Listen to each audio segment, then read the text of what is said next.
أعوذ بالله من الشيطان الرجيم. بسم الله الرحمن الرحيم.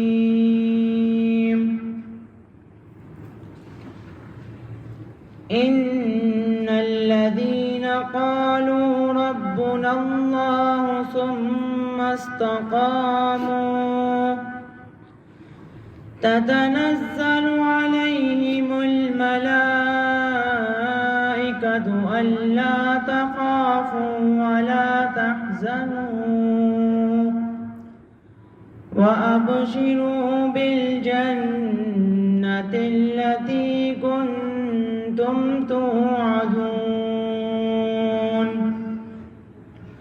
نحن أغنياؤكم في الحياة الدنيا وفي الآخرة ولكم فيها ما تشتهي أنفسكم ولكم فيها ما تدعون. نزلا من غفور رحيم. ومن أحسن قولا ممن دعا إلى الله وعمل صالحا وقال إنني من المسلمين. صدق الله العظيم.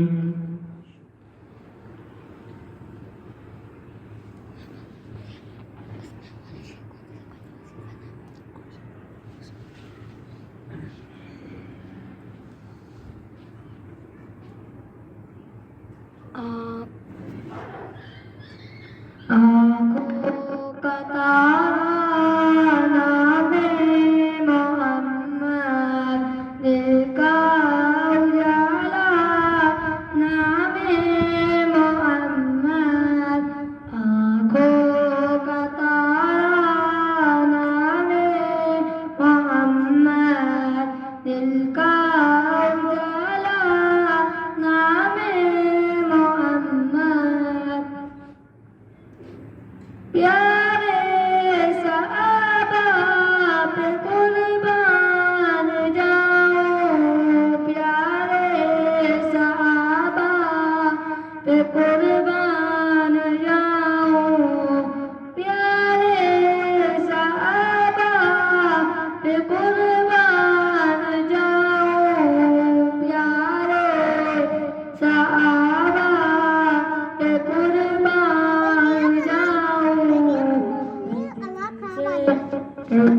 سے سیکھا نام محمد، دل کا اجالا نام محمد.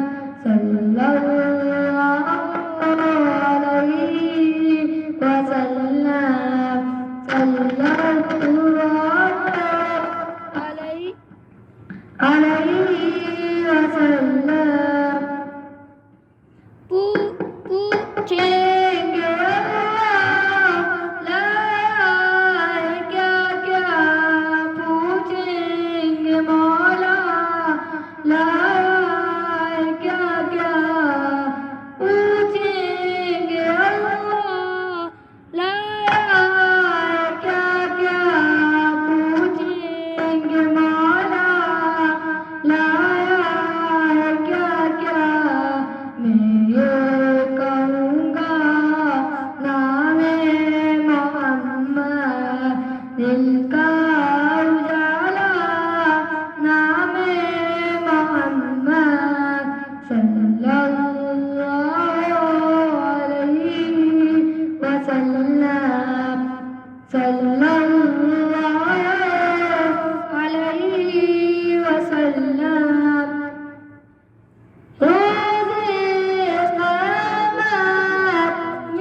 نعبده ونصلي على رسوله الكريم أما بعد أعوذ بالله من الشيطان الرجيم بسم الله الرحمن الرحيم قال الله تعالى في قرآن المجيد يا أيها الذين آمنوا كتب عليكم الصيام كما كتب على الذين من قبلكم لعلكم تفلحون لعلكم تتقون وقال النبي صلى الله عليه وسلم لكل شيء سقال وسقالة القلوب ذكر الله وقال النبي صلى الله عليه وسلم إن في الجسد مضغة إذا صلحت صلح الجسد كله وإذا فسدت فسد الجسد كله ولا وهي القلب او كما قال علیہ الصلاۃ والسلام۔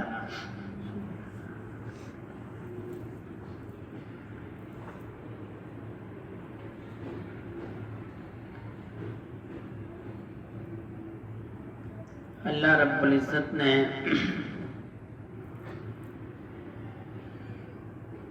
اس کائنات کو پیدا فرمایا اور پھر وقت کے لیے، نشانیوں کے لیے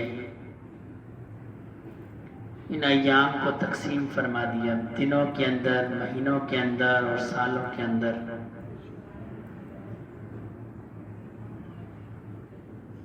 عیسوی ہجری عیسوی جو ہمارا تقویم ہے اس میں بھی سال کے 12 مہینے ہیں جو جنوری سے شروع ہوتے ہیں اور دسمبر پہ ختم ہوتے ہیں۔ اسی طرح جو اسلامی تقویم ہے یہ محرم سے شروع ہوتی ہے اور ذوالحجہ پہ ختم ہوتی ہے، اس کے بھی 12 مہینے ہیں۔ فرق صرف یہ ہے کہ جو عیسوی تقویم ہے وہ سورج کے حساب سے چلتی ہے اور جو ہجری تقویم ہے، اسلامی تقویم ہے، یہ چاند کے حساب سے چلتی ہے۔ یعنی دسمبر کا مہینہ ہر دفعہ سردیوں میں آئے گا اور مئی کا مہینہ ہر دفعہ گرمیوں میں آئے گا، لیکن اسلامی جو ایام ہیں، ہجری تقویم جو ہے اس میں ایسا نہیں ہے۔ کبھی رمضان سردیوں میں آئے گا، کبھی گرمیوں میں آئے گا، کبھی محرم سردیوں میں آئے گا، کبھی گرمیوں میں آئے گا۔ تو یہ جو مختلف مہینے ہیں اللہ رب العزت کے نزدیک ان کی مختلف اہمیت ہے۔ یہ سارے مہینے برابر نہیں ہیں، یہ سارے مہینے مختلف ہیں۔ سال کے 12 مہینوں میں اللہ نے 4 مہینوں کو حرمت والے مہینے قرار دیا ہے، 4 مہینوں کو وہ حرمت والے مہینے ہیں۔ پھر ایک 5واں مہینہ ہے، یہ رمضان ہے، یہ عظمت والا مہینہ ہے۔ ابھی شعبان چل رہا ہے، آخری کی تاریخیں ہیں، کچھ دنوں میں انشاءاللہ اللہ پاک نے ہمیں مہلت دی تو ہم رمضان میں داخل ہو جائیں گے۔ رسول اللہ صلی اللہ علیہ وسلم رجب کے مہینے سے رمضان کی تیاری فرمایا کرتے تھے۔ رجب کے بعد شعبان ہے، پھر رمضان ہے، تو رسول اللہ صلی اللہ علیہ وسلم سے جو دعا منقول ہے، آپ جب رجب کا چاند دیکھا کرتے تھے تو دعا فرمایا کرتے کہ اللہ ہم کو رمضان تک پہنچانا، ہم کو رمضان تک پہنچانا۔ یہ ایسا مہینہ ہے، نبی کریم صلی اللہ علیہ وسلم نے فرمایا کہ جب رمضان کی پہلی تاریخ ہوتی ہے اللہ شیاطین کو قید فرما دیتے ہیں۔ جتنے سرکش شیاطین ہیں، بڑے بڑے شیطان جو ہیں، اللہ ان کو قید فرما دیتے ہیں۔ حضرت جابر بن عبداللہ رضی اللہ تعالیٰ عنہ سے روایت ہے، فرمایا مجھے رسول اللہ صلی اللہ علیہ وسلم نے فرمایا کہ 5 چیزیں ایسی ہیں جو اللہ نے ماہ رمضان میں میری امت کو عطا فرمائی، کسی اور امت کو نہیں عطا فرمائی۔ 5 چیزیں فرمایا، پہلی تو رمضان کی پہلی رات ہے کہ اللہ رب العزت اس رات میں رحمت کی نگاہ سے میری امت کو دیکھتے ہیں، اور فرمایا جس کو اللہ ایک بار رحمت کی نگاہ سے دیکھ لیں وہ جہنم میں نہیں جائے گا۔ یہ وہ فضیلت ہے جو اللہ رب العزت نے رسول اللہ صلی اللہ علیہ وسلم کی امت کو فرمائی۔ رمضان کی پہلی رات جس کو ہم لوگ گھومنے گھامنے میں گزار دیتے ہیں، وہ رحمت کی رات ہے۔ اس رات میں اللہ کی عبادت کرنی ہے، جو تیاریاں رمضان کی کرنی ہے وہ اس سے پہلے کر لینی ہے۔ جو سودا سلف لانا ہے، جو کوئی اور دیگر معمولات زندگی ہیں، وہ چاند نکلنے کے بعد نہیں کرنے۔ چاند جب نکل جائے اس کے بعد پھر اللہ کی عبادت میں اس مہینے کی وہ گھنٹی شروع ہو گئی۔ وہ ہمارے یہاں تاجر حضرات اکثر کہتے ہیں کہ جی یہ کمائی کا مہینہ ہے۔ وہ کہتے ٹھیک ہے، مفہوم ان کا غلط ہوتا ہے۔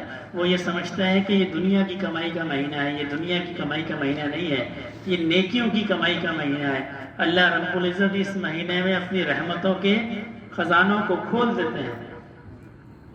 جن قبور پر مسلمانوں کی کسی نالائکی کی وجہ سے، کسی گناہ کی وجہ سے وہ عذاب میں مبتلا ہوتی ہیں، اللہ ان سے جسے چاند نکلتا ہے نا مغرب کا، جیسے ہی رمضان کا چاند نکلا، اللہ رب العزت ان قبور سے عذاب کو اٹھا لیتے ہیں۔ یہ ایسا اللہ کی خاص رحمت اور محبت والا مہینہ ہے۔ اللہ عذاب کو اٹھا لیتے ہیں۔ جب تک شوال کا چاند نہیں نکلتا کسی مسلمان پر قبر کے اندر عذاب نہیں ہوتا، کسی مسلمان پر۔ اللہ پاک ایسی رحمت والا معاملہ فرماتے ہیں۔ فرمایا پہلا انعام جو اس امت پہ یہ ہے کہ اس رمضان کی پہلی رات کو اللہ محبت کی نظر سے دیکھتے ہیں، رحمت کی نظر سے۔ اور فرمایا دوسرا انعام یہ ہے کہ جب عصر کے بعد روزہ دار کی منہ سے بو آتی ہے، اللہ اس بو کو بھی پسند فرماتے ہیں، ایسے جیسے انسان مشک کو پسند فرماتے ہیں۔ ایسے اللہ اس بو سے بھی محبت کرتے ہیں کہ اس نے روزہ رکھا، میری خاطر اس نے پیٹ کو خالی رکھا۔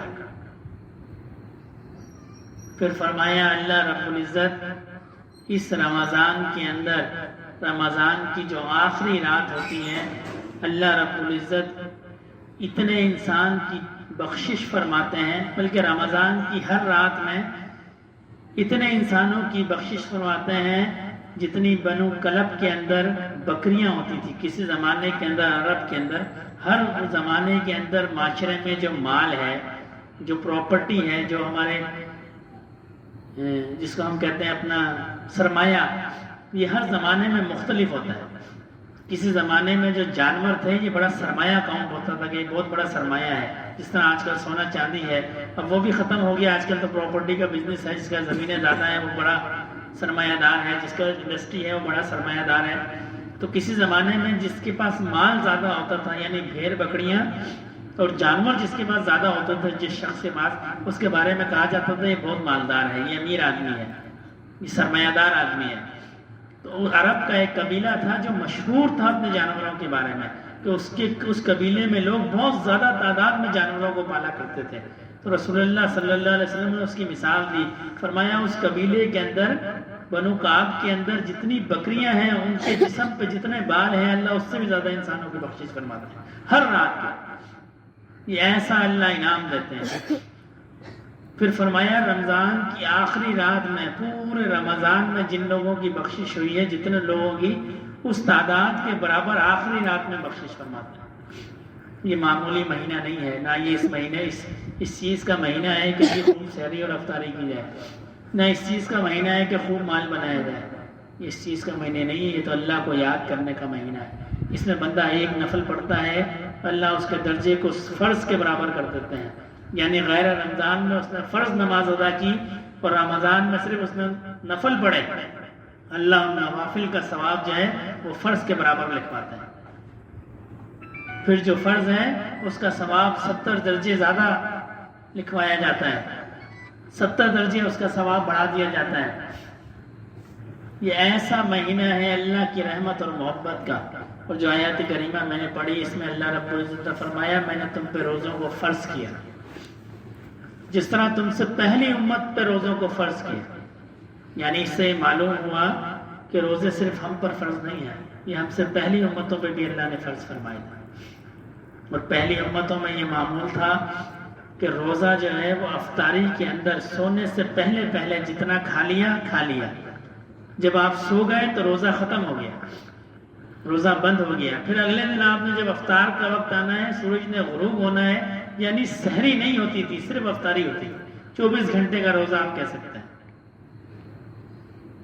یہ اللہ پاک نے اس امت پہ شفقت فرمائی۔ ایک صحابی تھے، مزدوری کر کے آئے، روزہ کھولا کھجور سے، اس کے بعد نماز پڑھی، سوچا تھوڑی دیر لیٹ جاؤں، پھر کھانا کھاتا ہوں، تھوڑی دیر لیٹ گئے تو آنکھ بند ہو گئی. جب آنکھ لگ گئی، آنکھ کھلی تو اب روزہ اسٹارٹ ہو گیا، دوبارہ روزہ اس کا اسٹارٹ ہو گیا. پھر وہ پورا دن انہوں نے روزہ رکھا. پھر شام میں ان کے ساتھ ایسا معاملہ ہوا. جب تیسرے دن معاملہ ہوا تو پھر قرآن پاک کی نبی صلی اللہ علیہ وسلم پہ وحی آئی کہ اب سحری بھی کیا گیا. ہم میں اور پرانی امتوں میں سحری کا فرق ہے، اس لیے رسول اللہ صلی اللہ علیہ وسلم نے فرمایا سحری ضرور کرو، خواہ ایک کھجور سے کرو. اگر کسی شخص کو یہ خواہش نہ ہو، یعنی پیٹ بھرا ہوا اس کو نہیں ہے خواہش سحری کی، لیکن پھر بھی ایک کھجور کھا لے تاکہ اس میں اور باقی پرانی امتوں میں فرق رہے، ایک کھجور کھا کے روزہ رکھے. تو اللہ پاک نے ہم پہ نرمی کا معاملہ فرمایا، اور اس کی علت کیا بیان فرمائی؟ لعلکم تتقون، تاکہ تم متقی بن جاؤ، تم متقی بن جاؤ، تقوی والے بن جاؤ. یعنی اس سے یہ معلوم ہوا کہ بھوک جو ہے یہ انسان کو متقی بناتی ہے. علامہ ابن جوزی رحمۃ اللہ علیہ نے ایک عجیب واقعہ لکھا ہے. فرمایا جب اللہ رب العزت نے نفس کو پیدا فرمایا تو اس سے پوچھا میں کون ہوں؟ تو اس نے کہا جی آپ ہیں اور میں. تو اللہ پاک نے اس کو 1000 سال کے لیے جہنم میں ڈال دیا نفس کو. جب 1000 سال کے بعد جہنم سے نکالا، پھر اس سے پوچھا میں کون ہوں اور تو کون ہے؟ اس نے کہا جی آپ ہیں اور میں ہوں. تو اللہ پاک نے اس کو جہنم کے اندر ایک وادی ہے جہاں برف ہوتی ہے، سردی کا عذاب دیا جاتا ہے. اور یہ ہماری سائنس میں کہتی ہے جو جمع ہوا ہے سردی کا عذاب جو ہے یہ گرمی سے زیادہ ہے. کولڈ برننگ جو ہے اس کا کوئی علاج نہیں ہے. تو اللہ پاک نے 1000 سال کے لیے اس کو اس وادی میں ڈال دیا. 1000 سال کے بعد پھر وہ اللہ رب العزت کے سامنے پیش کیا گیا. اللہ پاک نے پوچھا میں کون ہوں اور تم کون ہو؟ اس نے عرض کی کہ آپ ہیں اور میں ہوں. پھر اللہ پاک نے اس کو 1000 سال تک بھوکا رکھا. اس کے بعد پھر سامنے پیش کیا گیا. اللہ پاک نے فرمایا میں کون ہوں اور تو کون ہے؟ اس نے کہا جی آپ میرے رب ہیں اور میں آپ کا بندہ ہوں. آپ میرے رب ہیں اور میں آپ کا بندہ ہوں. اس لیے یہ بارہا تجربات سے یہ بات ثابت ہے کہ جس شخص کا نفس پہ کنٹرول نہ ہو وہ خود کو بھوکا رکھے. اور اس کی تائید جو ہے رسول اللہ صلی اللہ علیہ وسلم کی حدیث مبارکہ سے بارہا آتی ہے. فرمایا جس کو شادی کی استطاعت نہ ہو کیا کرے؟ روزہ رکھے. کیا کرے؟ روزہ رکھے.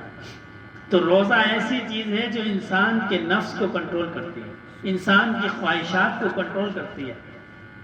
جس نے بھوک نہیں دیکھی ہو کسی کی بھوک کا اندازہ نہیں لگا سکتا. جس نے بھوک نہ دیکھی ہو کسی کا بھوک کا اندازہ نہیں لگا سکتا. جس نے پیاس نہ دیکھی ہو کسی کی پیاس کا اندازہ نہیں لگا سکتا. اور بھوک اور پیاس بھی ایسی رکھنی ہے کہ اللہ کی رضا کے لیے. بارہا مواقع آتے ہیں آپ نہانے کے لیے جائیں پانی استعمال کر لیں، کون پوچھتا ہے؟ کوئی دیکھ رہا ہے؟ کوئی نہیں دیکھ رہا. لیکن صرف اللہ کی رضا کے لیے روزہ رکھنا ہے. ایسی عبادت ہے کہ کوئی بندہ گیا پانی پی کے آگے کسی کو نہیں پتہ چلے گا کہ یہ روزے سے ہے کہ نہیں ہے. ایک جگہ میں نے پڑھا کہ ایک انگریز کسی جہاز کا کپتان تھا، بحری جہاز ہوا کرتے تھے. تو وہ کسی بندرگاہ پہ لنگر انداز ہوا. تو رمضان کے دن تھے. تو سامان کی لوڈنگ ان لوڈنگ کے لیے کچھ مقامی مزدور بندرگاہ سے جہاز پر لائے گئے کہ وہ سامان کو ان لوڈ کر دیں. آج کل تو اکوپمنٹ مشینری آ گئی ہے، اس زمانے میں مشینری نہیں ہوا کرتی تھی اتنی. تو اس میں ایک بوڑھا شخص بھی تھا. گرمیوں کے دن تھے. تو وہ بوڑھا اپنے کندھے پہ بوری کو اٹھاتا اور لے جاتا پھر. تو یہ جہاز کا کپتان جو گورا تھا یہ دیکھتا رہا کافی دیر. تو اس نے محسوس کیا کہ بھئی اتنی گرمی ہے. اس نے اس کو بلایا، کہنے لگا یہ پانی پی لو. اشارے سے اس کو کہا کہ جی پانی پی لو. اس نے کہا نہیں میں پانی نہیں پیوں گا. اس کو بڑی حیرانی ہوئی. اس نے کسی ایسے شخص کو بلایا جس کو انگلش بھی آتی تھی. اس سے کہنے لگا بھائی اس کو کہو یہ پانی پی لو. تو اس نے کہا کہ بھئی میں تو روزے سے ہوں. اس نے بتایا کہ جن کا روزہ ہے میں روزے سے ہوں. تو اس نے کہا جی تمہیں کون دیکھ رہا ہے یہاں پہ؟ تم اکیلے میں جا کے پی لو. اس نے کہا نہیں جی اللہ تو دیکھ رہا ہے. جن کے دلوں میں اللہ کا ڈر پیدا ہو جائے تو وہ کہتے ہیں اللہ تو دیکھ رہا ہے. حضرت عمر رضی اللہ تعالیٰ عنہ ایک جگہ گشت فرما رہے تھے. رات کو گشت کیا کرتے تھے نا.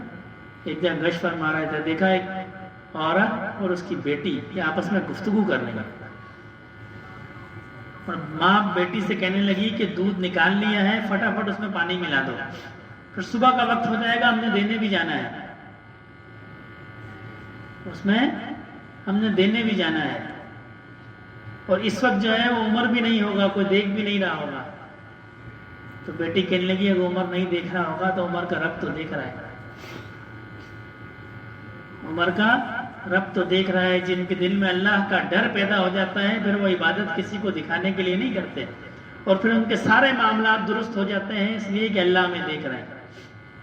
حضرت عبداللہ بن عمر رضی اللہ تعالیٰ عنہ گرمیوں کے دن تھے، ایک جنگل میں کہیں جا رہے تھے، سفر پہ دیکھا ایک چراوا ہے، بکریوں کو چرا رہا ہے، بکریوں کو چرا رہا ہے، اس سے کہنے لگے پانی پیو، اس نے کہا نہیں میں روزے سے ہوں، میں روزے سے ہوں۔ حضرت عبداللہ بن عمر کو بڑا تعجب ہوا کہ اتنی شدید گرمی کے اندر اس نے روزہ رکھا ہے، تو اس کو آزمانے کے لیے کہنے لگے کہ بھئی ہم مسافر ہیں، تم ایسا کرو کہ یہ جو بکری ہے یہ ہمیں دے دو، ہمیں بیچ دو، ہم مسافر ہیں، ہم اس کو پکائیں گے، کھانا وانا بنائیں گے، تمہیں بھی پیسے ویسے دے دیں گے، کھانا بھی کھلا دیں گے، پیسے بھی دے دیں گے۔ تو اس نے کہا نہیں جی میں ان بکریوں کا مالک نہیں ہوں، میں تو چرواہا ہوں، یہ کسی اور کی بکریاں ہیں، میں تو صرف چرانے پہ مامور ہوں۔ تو حضرت عمر نے فرمایا، بھائی عبداللہ بن عمر رضی اللہ تعالیٰ عنہ نے فرمایا کہ بھائی کون سا مالک تمہیں دیکھ رہا ہے؟ جب مالک تم سے پوچھے تو اس کو کہہ دینا جی بھیڑیا کھا گیا بکریوں کو۔ آج کل کسی کے پاس کوئی مال رکھوا دو، کسی کے ساتھ کوئی شیئرنگ پہ کاروبار کر لو، 3 مہینے بعد کیا کہے گا کہ جی نقصان ہو گیا، سب ختم ہو گیا، ایسا ہی ہے نا؟ میرا تو ایسے ہی مشاہدہ ہو سکتا ہے کسی کا مختلف ہو۔ عام طور پہ کہتے ہیں جی سائلنٹ پارٹنر ہے اس کو کبھی کچھ نہیں ملتا۔ کیوں نہیں ملتا بھائی؟ اگر جو دوسرا پارٹنر ہے، اگر اس بنیاد پہ یہ سودا ہے، اس بنیاد پہ یہ معاہدہ ہے کہ جی میرا پیسہ ہے اور آپ کی محنت ہے، پھر کیوں محنت کرنے والا دوسرے کو پیسہ نہیں دیتا بھائی؟ اس لیے کہ اللہ کا ڈر نہیں ہے۔ تو اس سے فرمانے لگے بھائی تم ایسا کرنا کہ اگر چراوا اس کا مالک آئے تو اس کو کہنا جی تمہاری بکری کو بھیڑیا کھا گیا تھا، مالک تو تمہیں نہیں دیکھ رہا۔ اس نے آسمان کی طرف سر اٹھایا اور اس نے کہا حضرت پھر اللہ کہاں ہے؟ پھر اللہ کہاں ہے؟ تو یہ کیفیت اس وقت بندے کو حاصل ہوتی ہے جب بندے کو ہو کہ اللہ مجھے دیکھ رہے ہیں، اور اللہ ہر انسان کو دیکھ رہے ہیں۔ وَهُوَ مَعَكُمْ أَيْنَمَا كُنتُمْ، تم جہاں بھی ہو اللہ تمہارے ساتھ ہے۔ تم حالت حضر کے اندر ہو اللہ جب بھی تمہارے ساتھ ہیں، تم تنہائی میں ہو اللہ جب بھی تمہارے ساتھ ہیں، تم جس بھی حال میں ہو، تم ملازمت پہ ہو اللہ جب بھی تمہارے ساتھ ہیں، تم گھر میں ہو اللہ جب بھی تمہارے ساتھ ہیں۔ اس کیفیت کو جب یہ کیفیت حاصل ہوتی ہے پھر معاملات ٹھیک ہوتے ہیں، جب یہ کیفیت حاصل ہوتی ہے پھر معاملات ٹھیک ہوتے ہیں۔ تو روزہ بھی اسی کیفیت کو حاصل کرنے کا ایک طریقہ ہے۔ ایسے روزے دار بھی ہیں، رسول اللہ صلی اللہ علیہ وسلم نے فرمایا ایسے روزے دار بھی ہیں جن کو سوائے بھوک اور پیاس کے کچھ بھی نہیں ملتا، صبح سے لے کے شام تک بھوکا رہتے ہیں، لیکن آؤٹ پٹ کیا نکلتی ہے، رزلٹ کیا نکلتا ہے؟ سوائے اس بھوک اور پیاس کے جو انہوں نے برداشت کی، بس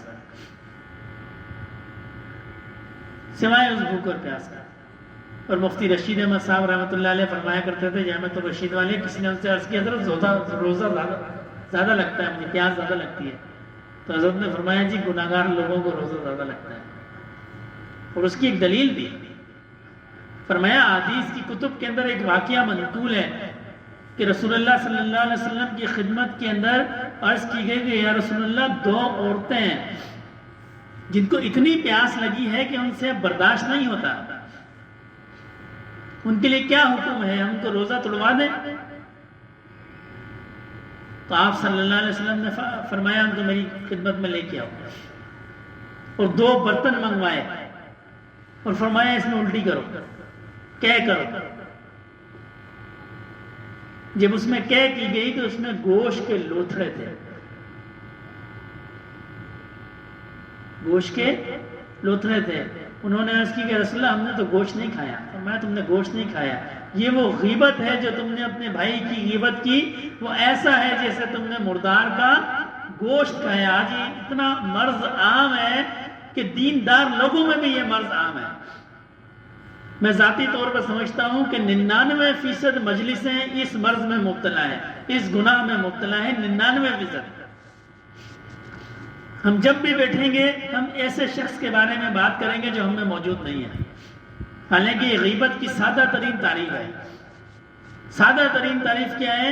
کسی بھی ایسے شخص کے بارے میں بات نہ کی جائے جو وہاں موجود نہ ہو. ویسے اس کی تفصیل یہ ہے کہ اس کی برائی میں بات نہ کی جائے، اس کی کوئی بری بات نہ کی جائے، لیکن علماء فرماتے ہیں اس زمانے میں تو اس کی اچھی بات بھی نہ کی جائے، اس لیے کہ شیطان موجود ہے، پھر وہ باتوں کو ایسا رخ دے گا، ایسا گھمائے گا کہ بات برائی کی طرف چلے جائے گی. کسی بھی غائب شخص کی تعریف یا اس کی برائی ایسی مجلس میں نہ کی جائے جس میں وہ موجود نہ ہو. تو رسول اللہ صلی اللہ علیہ وسلم سے عرض کی گئی یا رسول اللہ اگر کسی شخص میں کوئی برائی موجود ہے اور اس کا ذکر کیا جائے، آپ نے فرمایا یہ غیبت ہے، اگر برائی موجود نہیں ہے تو بہتان ہے. پھر ہم کہتے ہیں ہم تو سچی بات کر رہے ہیں، اس میں تو واقعی ہی مسئلہ ہے، ہم تو ٹھیک بات کر رہے ہیں، جبھی تو غیبت ہے. اگر آپ ٹھیک بات نہیں کر رہے تو یہ تو بہتان ہے، یہ تو اس سے بڑا گناہ ہے.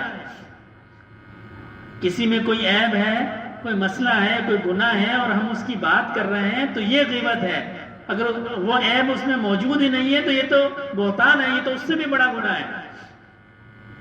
تو رمضان میں اس بات کا خاص خیال رکھنا ہے. اور غیبت ایسا ہے، رسول اللہ صلی اللہ علیہ وسلم نے فرمایا جیسے اپنے مرے ہوئے بھائی کا گوشت کھانا، ایسا ہے غیبت، ایسا غیبت ہے.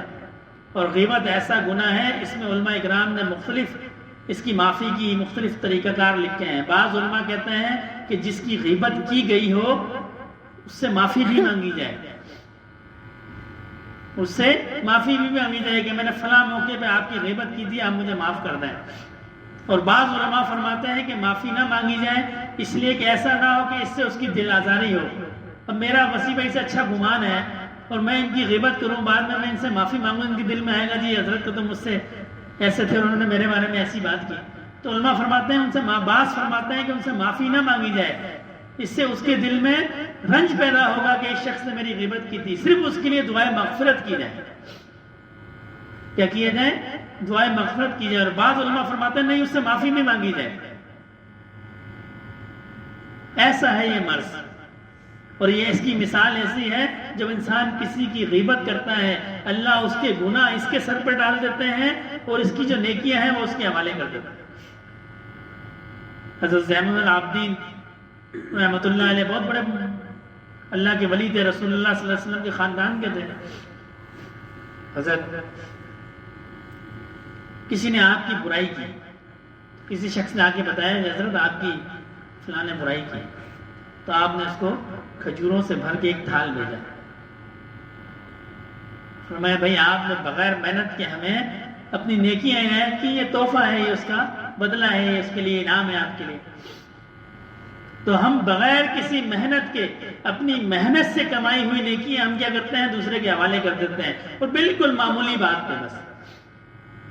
اور اتنا اس میں مگن ہوتے ہیں کہ ہمیں احساس ہی نہیں ہوتا کہ ہم اس کی غیبت کر رہے ہیں. تو رمضان کے اندر کم از کم یہ کام نہیں کرنا. حالت روزہ کے اندر اگر بولنے کا دل کرے تو اللہ کا کلام پڑھا جائے.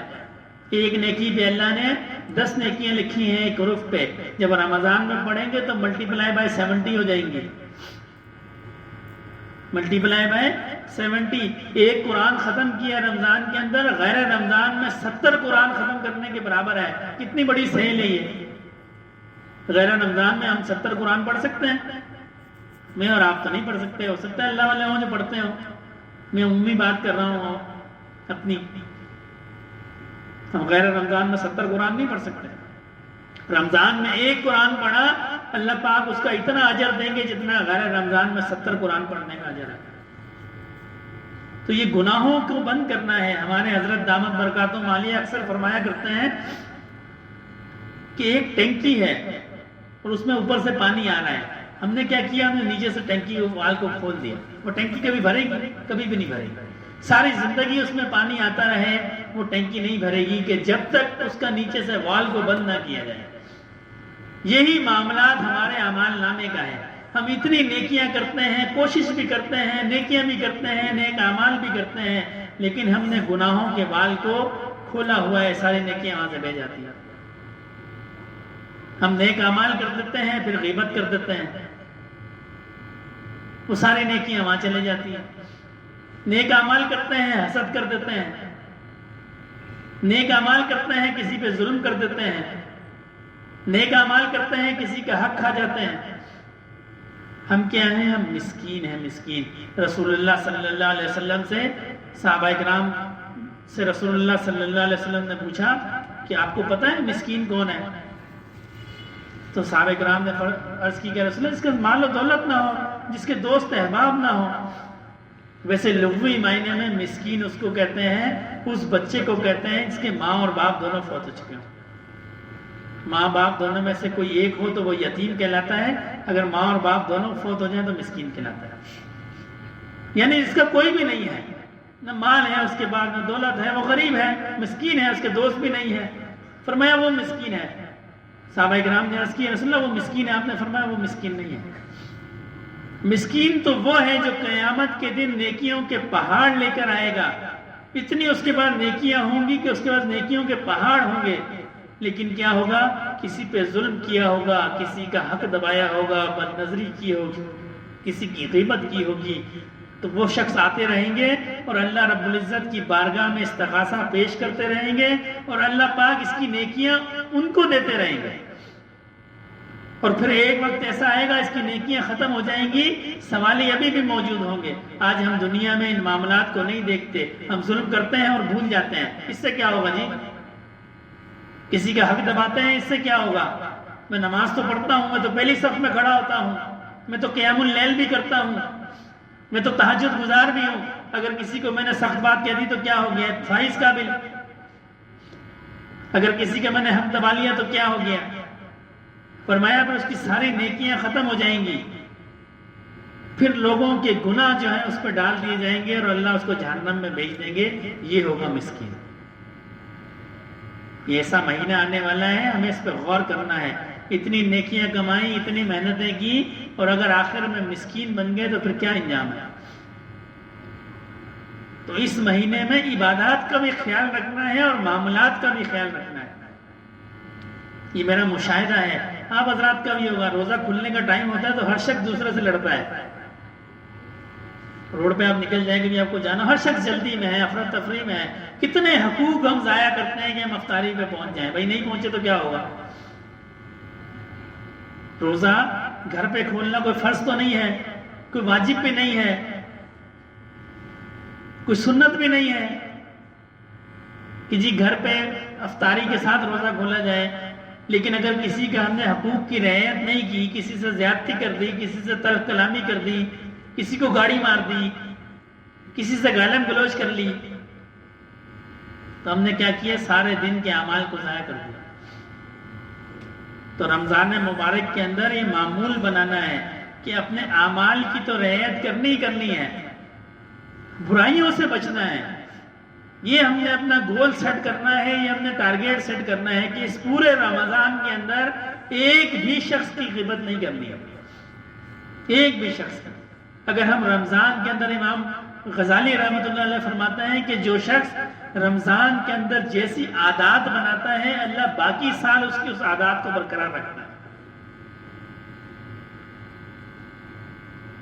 رمضان کے اندر جو شخص جیسی عادت بناتا ہے، اللہ غیر رمضان میں بھی اس کی عادات کو برقرار رکھتا ہے. تو رمضان کے اندر سب سے زیادہ جو ہم نے فوکس کرنا ہے، سب سے زیادہ جو ہم نے توجہ دینی ہے، وہ سیئات سے بچنے کی دینی ہے.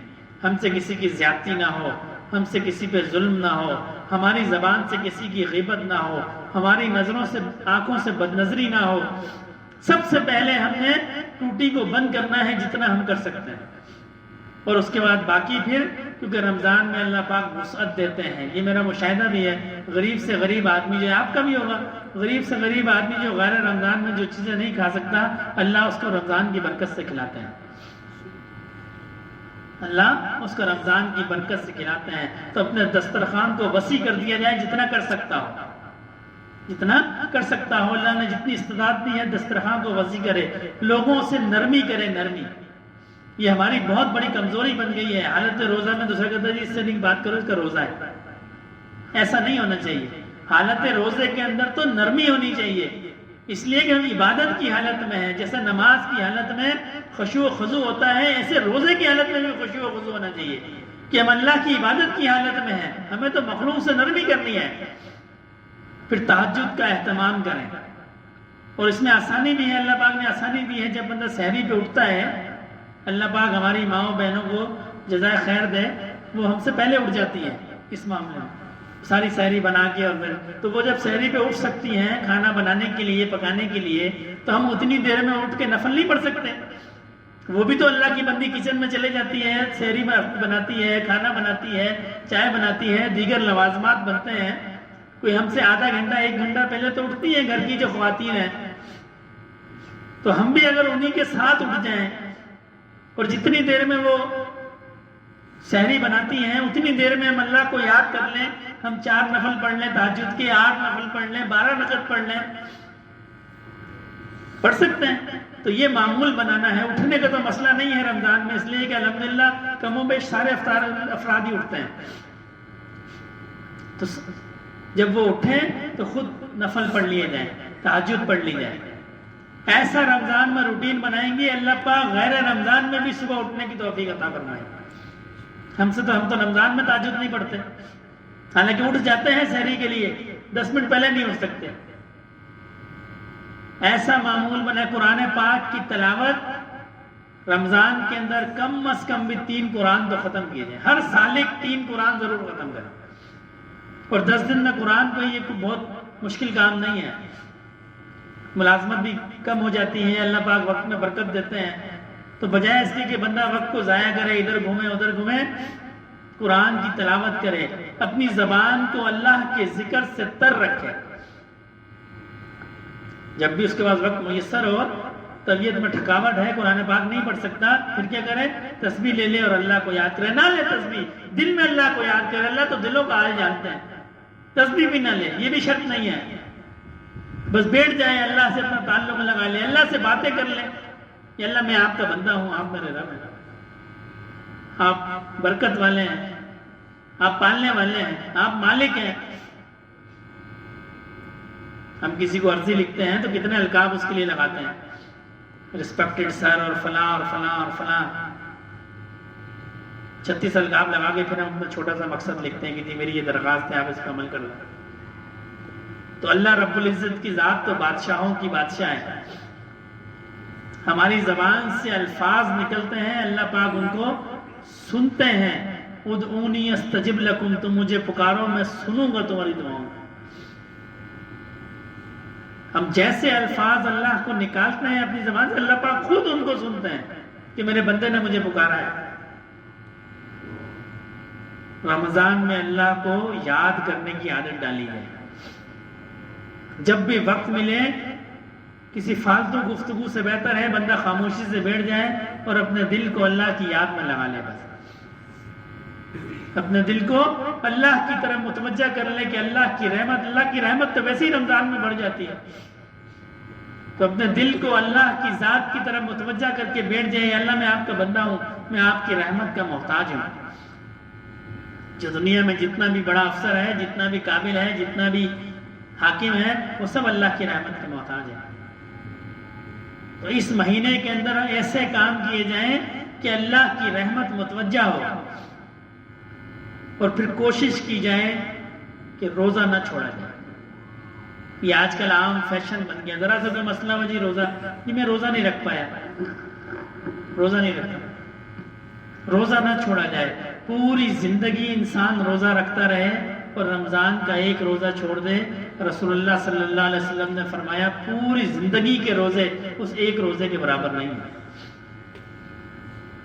پوری زندگی 60 سال 70 سال 80 سال 365 دن ہیں سال کے، لگا لیں کتنے بنتے ہیں روزے، پوری زندگی روزے رکھے گا، یہ ایک روزہ جو اس نے بغیر کسی وجہ شرعی عذر کے چھوڑ دیا، وہ پوری زندگی کے روزے سے ایک روزے کے برابر نہیں ہے، یہ معمولی چیز نہیں ہے۔ تو جب بھی رمضان شروع ہو یہ بندہ نیت بھان لے کہ ایک بھی روزہ نہیں چھوڑوں گا۔ اور اگر کسی کی طبیعت خراب ہے، یعنی وہ قرآن پاک کی تلاوت نہیں کر سکتا، نہ کرے، روزہ رکھ لے۔ یعنی روزہ تو وہ سمجھتا ہے میں روزہ رکھوں گا تو مجھ سے قرآن پاک کی تلاوت نہیں ہوگی، مجھ سے نفل نہیں ہوں گے، مجھ سے جو میرے معاملات ہیں میں ادا نہیں کر سکتا، تو میں پیچھے رہ جاؤں گا، میں اتنا ذکر کرتا ہوں 20,000 25,000، اتنا کلمہ شریف پڑھتا ہوں، اتنا درود شریف پڑھتا ہوں، اب روزے کی وجہ سے میں نہیں رکھ سکوں گا، تو وہ سب چیزیں چھوڑ دے، روزہ نہ چھوڑے، وہ روزہ نہ چھوڑے، روزہ ضرور رکھے، اس کے ساتھ اللہ اس کو توفیق دیں گے تو تلاوت بھی کر لے، توفیق دیں گے تو ذکر بھی کر لے، توفیق دیں گے تو کلمہ شریف بھی پڑھ لے، توفیق دیں گے درود شریف پڑھ لے، لیکن ان اعمال کی، ان نفلی اعمال کی وجہ سے روزہ نہ چھوڑے۔ اگر وہ روزہ چھوڑ دیتا ہے اور سارے دن اعمال کرتا رہتا ہے وہ اس کے لیے بیکار ہے، اور اگر وہ روزہ رکھ لیتا ہے اور یہ نفلی اعمال اس سے نہیں ہو پاتے یہ اس کے لیے نفع ہے۔ ایسی برکت والی چیز ہے رمضان میں، اللہ کو فرمایا، حدیث شریف کا مفہوم ہے کہ اللہ کو رمضان میں روزے کے علاوہ کوئی عمل پسند نہیں ہے، سب سے پسندیدہ عمل روزہ ہے۔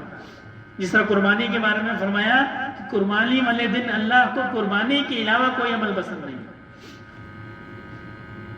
تو روزہ نہیں چھوڑے، نمبر 1۔ نمبر 2، نمازوں کی پابندی کرے۔ ایسے روزے کا کوئی فائدہ نہیں ہے جس میں ہم فرائض کو پورا نہیں کرتے۔ 5 نمازیں ہیں، ان 5 نمازوں کی ہر صورت میں پابندی کرے۔ مشاہدہ ہے ساری رات نوجوان کرکٹ کھیلتے ہیں اور فجر پڑھی یا نہیں پڑھی، سو گئے، بس پھر مغرب میں اٹھنا ہے اور روزہ کھول لینا ہے۔ 5 نمازوں کی پابندی کرے، کوشش یہ کرے کہ باجماعت مسجد کے اندر ادا کرے، باجماعت مسجد کے اندر ادا کرے۔ اگر کسی عذر کی وجہ سے مسجد میں ادا نہ کر سکتا ہو اور گھر میں بالغ افراد ہوں تو گھر کے اندر جماعت کرائے، اور اگر گھر میں جماعت نہیں کرا سکتا ہو تو پھر اپنی نماز پڑھ لے، کھڑے ہو کے نہیں پڑھ سکتا ہو تو بیٹھ کے پڑھ لے، کسی عذر کی وجہ سے بیٹھ کے نہیں پڑھ سکتا ہو تو لیٹ کے پڑھ لے، لیٹ کے بھی نہیں پڑھ سکتا ہو تو اشارے سے پڑھ لے، لیکن نماز پڑھ لے۔ قیامت کے دن جو سب سے پہلا سوال ہوگا وہ نماز کے متعلق ہوگا، کس چیز کے متعلق نہیں ہوگا، سب سے پہلا سوال نماز کے متعلق ہوگا۔ وہ قرآن پاک کی آیات کا مفہوم ہے کہ جہنمیوں سے جب پوچھا جائے گا تم جہنم میں کیوں گئے تو وہ کہیں گے ہم نماز نہیں پڑھتے تھے، ہم نماز نہیں پڑھتے تھے، ہر حال میں نماز پڑھ لے، پھر یہ باقی اعمال کر لے، اور اپنے پورے مہینے کو اپنی زبان کو برائیوں سے روک دے۔ سب سے بڑا فتنہ ہے زبان۔ رسول اللہ صلی اللہ علیہ وسلم نے فرمایا جس نے زبان اور شرمگاہ کی حفاظت ضمانت دے دی میں اس کو جنت کی ضمانت دیتا ہوں۔ اتنے بڑی اہمیت کی حامل ہے زبان۔ انسان اس زبان کی وجہ سے پھنستا ہے، بہت سارے گناہ زبان کی وجہ سے ہوتے ہیں، تو اس زبان کو اللہ کے ذکر سے تر رکھے، رمضان کے معمولات بالکل ترتیب کے مطابق چلائیں، اللہ پاک غیر رمضان میں بھی اس کی ترتیب کو برقرار رکھے۔ یہ گھومنا پھرنا بازاروں میں یہ رمضان کے اندر نہ کرے، یہ قیمتی وقت ہے، یہ معمولی مہینہ نہیں ہے، اس کا انتظار رہتا ہے رمضان کے مہینے کا، اللہ کے نیک بندوں کو بھی اور جو دنیا سے چلے جاتے ہیں ان کو بھی۔ ہمیں اس کی قدر نہیں ہے، اور کوئی بھی نہیں جانتا کہ ہمیں اگلا رمضان ملے گا کہ نہیں ملے گا، یہ موقع ہمیں دوبارہ ملے گا نہیں ملے گا۔ دنیا کی کہیں کوئی سیل لگی ہو تو ہم اس میں میکسیمم چیزوں کو لے لیتے ہیں، یار پتہ نہیں دوبارہ کب لگے گی، اور لگے گی بھی پتہ نہیں ہمیں موقع ملے گا کہ نہیں ملے گا، تو ہمارے پاس وقت بھی ہے، مال بھی ہے، خرید لو جتنا خرید سکتے ہو۔ یہ رمضان بھی ایک سیل ہے، اللہ نے ہمیں ایک موقع دیا ہے، اس موقع میں جتنی ہم عبادات کر سکتے ہیں، جتنا ہم اللہ کو راضی کر سکتے ہیں اتنا ہم اللہ کو راضی کریں۔ اور ہمارے اکابر کا یہ معمول رہا ہے کہ رمضان کے اندر جو اجتماعی محفلیں ہوتی ہیں اس کو منسوخ کر دیتے ہیں، اس لیے کہ رمضان انفرادی عبادت کا مہینہ ہے۔ ابھی بھی ہمارے حساب کا بھی، ہماری خانقاہ کا بھی یہ معمول ہے کہ جو ہفتہ وار پروگرامات ہیں، جو ماہانہ پروگرام، سب منسوخ ہو جاتا ہے، اس لیے کہ اکیلے میں اللہ کو یاد کرو. پھر آخری عشرے میں اعتکاف ہے، کیا ہے وہ؟ پوری دنیا سے کٹ جاؤ. آج کل اس میں بھی ایک بڑا مسئلہ آ گیا ہے، لوگوں نوجوانوں نے موبائل رکھے ہوتے ہیں، پورا دن موبائل پہ لگے رہتے ہیں. جو شخص اعتکاف میں بیٹھے ہم میں سے، وہ لازمی موبائل کو گھر پہ رکھ کے آئے. اعتکاف کا مقصد ہی ہے یہ کہ گھر والوں سے، دنیا والوں سے، معاشرے سے منہ موڑ کے اللہ رب العزت کے سامنے پیش ہو جائے. اس میں تو ہم نہ نہیں سکتے. مسجد سے باہر قدم نہیں نکال سکتے، اور اس میں آپ موبائل پہ دنیا جہان کی گفتگو کرتے ہیں. نہیں، اس میں آپ نے دیکھا ہوگا ساتھیوں کا، سب کا ماشاءاللہ اللہ پاک سب کو دیندار بتائیں، مسجد کے اندر وہ چھوٹے چھوٹے حجرے بنا دیتے ہیں. کیوں بناتے ہیں بھائی؟ ویسے بھی تو مسجد میں رہ سکتے ہیں، تاکہ تنہائی ہو. تنہائی ہو. اور اکثر میرا مشاہدہ ہے کہ رمضان کے اندر ساتھی گپیں لگاتے ہیں 2 بجے تک، اور جب اٹھنے کا وقت ہوتا ہے سب سو جاتے ہیں. نہیں، جس ساتھی نے اعتکاف میں بیٹھنا ہو وہ عشاء کی نماز کے بعد سو جائے. ہر صورت میں تراویح پڑھے، سو جائے. اس کے بعد رات کو 2 بجے اٹھے. یہ وہ وقت ہے جب حدیث کے اندر آتا ہے اللہ رب العزت آسمان دنیا پہ قیام فرماتے ہیں اور پھر صدا لگاتے ہیں کہ کوئی ہے جو مجھ سے مانگے. کوئی بیمار ہے جس کو شفا چاہیے، کوئی تنگ دست ہے جس کو مال چاہیے، کوئی قرضدار ہے جس کا میں قرض ادا کروں. ویسے تو اللہ پاک ہر وقت سنتے ہیں، لیکن یہ ایسا موقع ہوتا ہے کہ بخشش والا موقع ہے. پھر رمضان کی رات ہو اور اللہ رب العزت آسمان دنیا پر تشریف فرما ہو اور یہ صدا لگ رہی ہو کہ جی کوئی ہے جو مجھ سے مانگے، کوئی پریشان ہے تو مجھے بتائے، کوئی بیمار ہے تو مجھے بتائے، کوئی تنگ دست ہے تو کوئی مجھے بتائے، کوئی محتاج ہے تو مجھے بتائے. اور ہم اس وقت سو رہے ہوں اور صبح اٹھ کے کہیں جی میں تو تنگ دست بھی تھا، میں تو محتاج بھی تھا، میں تو قرضدار بھی تھا، میں تو گناہگار بھی تھا. پھر تو بیکار ہے نا. یہاں نادرا کی گاڑی آئی ہو جو لوگوں کو شناختی کارڈ بناتی ہو، وہاں بندہ نہ جائے اور اس کا کہ مجھے تو نادرا سینٹر جانا پڑے گا. بھائی جانا پڑے گا. پھر تو رمضان کی رات کے اندر جب رات کا وقت ہو، قیام اللیل کا وقت ہو، اللہ رب العزت کی طرف سے یہ صدا آئے کہ کوئی بیمار ہے تو ہم جیسا بیمار کھڑا ہو جائے، اللہ میں بیمار ہوں آپ مجھے صحت دے دیں. جب یہ صدا آئے کہ کوئی تنگ دست ہے، ہم عرض کریں اللہ ہم تنگ دست ہیں، اب ہمیں غنی کر دیں. جب صدا آئے کہ کوئی قرضدار ہے میں اس کا قرض ادا کروں تو ہم کہیں اللہ ہم پہ قرض ہے، آپ ہمارے قرض کو غیب خزانوں سے ادا کر دیں. کوئی گناہگار ہے جس کی میں معاف کروں، یا اللہ پاک ہم گناہگار ہیں آپ ہمیں معاف کر دیں.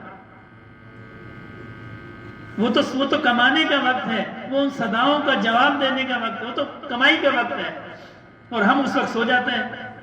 تو رات کو اٹھنا ہے اور اللہ رب العزت کی بارگاہ میں سر جھکا دینا ہے، یا اللہ میں مشکل میں ہوں.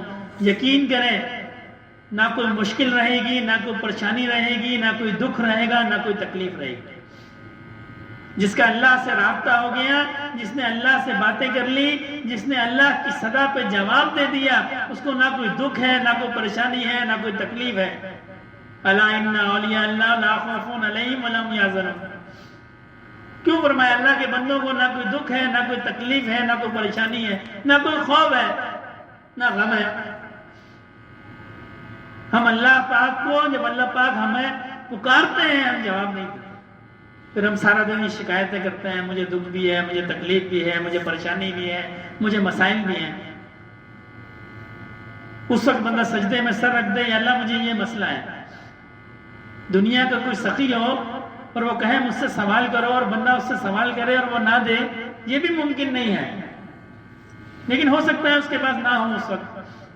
لیکن اللہ پاک کے خزانے میں تو ہر چیز ہے، اور اللہ پاک کہے مجھ سے سوال کرو اور بندہ اللہ سے سوال کرے اور اللہ اس کو نہ دے. ایسا ہو سکتا ہے کہ بندہ اللہ سے سوال کرے، اللہ کہے مجھ سے مانگو اور بندہ اللہ سے مانگے اور اللہ اس کو نہ دے؟ یہ تو ممکن ہی نہیں ہے. یہ تو ممکن ہی نہیں ہے. ایسا بھی نہیں ہے اللہ کے خزانے میں کسی چیز کی شارٹیج ہوگی جو نہیں مل سکتی. اکثر مستورات کہتی ہیں جی دعا کریں، اس فقیر کو کہتی ہیں دعا کریں اہلیہ کے ذریعے سے، جی ہمارے اولاد نہیں ہے اللہ ایک ہی اولاد دیتے ہیں. مجھے بہت غصہ آتا ہے اس بات پہ. بھئی ایک کیوں دے دے؟ اللہ کے خزانے میں کون سی کمی ہے؟ اللہ اگر ایک دے سکتے ہیں تو جتنی آپ کی خواہش ہے اتنی بھی دے سکتے ہیں. یہ کیا بات ہوئی اللہ ایک ہی دے دیں بس؟ اللہ سے تو ایسے مانگا جائے اللہ کے خزانے میں کسی چیز کی کمی نہیں ہے. رسول اللہ صلی اللہ علیہ وسلم کی حدیث مبارکہ ہے کہ اللہ رب العزت سے اعلیٰ چیزوں کا سوال کیا کرو. اعلیٰ چیزوں اللہ کے خزانے میں کسی چیز کی کمی نہیں ہے. ہم مانگنے والے نہیں ہیں. جن لوگوں کو اللہ نے مانگنا سکھایا، جنہوں نے اللہ سے مانگا، اللہ نے ان کو دنیا بھی دی اور دین بھی دیا اور آخرت بھی دی. حضرت سلمان علیہ السلام کو اللہ نے ایسی بادشاہت دی، آج تک روئے زمین پہ کسی کو ایسی بادشاہت نہیں دی. تو بعض لوگ سمجھتے ہیں کہ دین کے رستے پہ چلیں گے تو دکھ تکلیفیں آئیں گی ضرور، لیکن سب کے لیے نہیں ہے. بندہ اللہ سے دعا کرے، اللہ میں ادنا ہوں، میں محتاج ہوں، میں کمزور ہوں، میں آزمائشوں کے قابل نہیں ہوں. اللہ پاک حضرت سلمان علیہ السلام کو بادشاہت دے سکتے ہیں تو کسی کو بھی دے سکتے ہیں. اللہ پاک نے حضرت سلمان علیہ السلام کو بادشاہت بھی دی اور نبوت بھی دی. اور جب چھوٹے تھے تو حضرت داؤد علیہ السلام بادشاہ تھے. جب وہ پردہ فرما کر تو سلمان علیہ السلام بادشاہ ہو گئے. تو اللہ نے ان کو بھی دی ہے نا بادشاہت دی اور نبوت دی. آخرت کا جو سب سے بڑا مقام، دنیا میں جو سب سے بڑا مقام ہے حضرات انبیاء اکرام کا ہے. اللہ نے ان کو اس مقام سے نوازا. اور دنیاوی اعتبار سے جو سب سے بڑا مقام ہے وہ بادشاہت کا ہے. اللہ نے ان سے نوازا اور ایسی بادشاہت دی کہ صرف انسانوں پہ نہیں، جنوں پہ، ایک ایک مخلوقات پہ حضرت سلمان علیہ السلام کا حکم چلتا تھا. اور ان کی بات سنتے تھے اور ان کی بات سمجھتے تھے اور وہ آپ کا حکم جو ہے وہ بجاوری لاتے تھے. وہ چھوٹی سے چھوٹی مخلوق ہو یا بڑی سے بڑی مخلوق ہو. بیت المقدس کے بارے میں آتا ہے سلمان علیہ السلام نے جنات کو حکم دیا اس کو بناؤ. تو جنات ان کو نے بیت المقدس بنایا. اور ایسا اللہ نے حضرت کا رعب رکھا تھا کہ آپ لاٹھی پکڑ کے مراقبے میں چلے گئے، اللہ نے آپ کی روح کو قبض فرما لیا اور آپ حالت مراقبہ میں کھڑے رہے. وہ جنات دیکھتے تھے حضرت کھڑے ہوئے تو کام کرتے رہتے تھے اس خوف کی وجہ سے.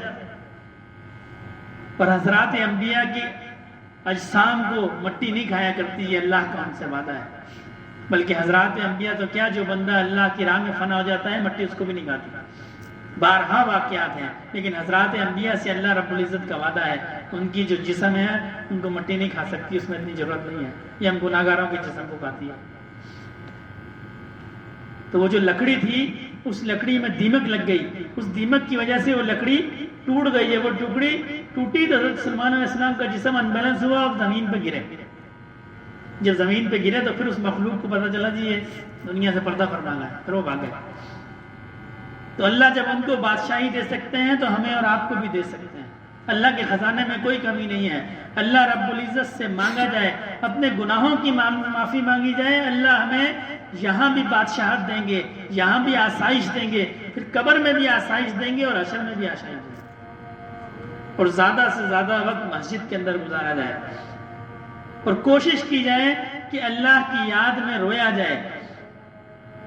7 انسان ایسے ہیں، 7 لوگ ایسے ہیں کہ جب قیامت کے دن کوئی سایہ نہیں ہوگا تو اللہ رب العزت کے عرش کے سائے میں ہوگا. جس دن کوئی سایہ نہیں ہوگا وہاں اس وقت اللہ تعالیٰ سے کہیں گے آ جاؤ میرے سائے میں. ان میں ایک وہ نوجوان ہوگا جس کی زندگی اللہ کی یاد میں گزر گئی. دوسرا وہ نوجوان ہوگا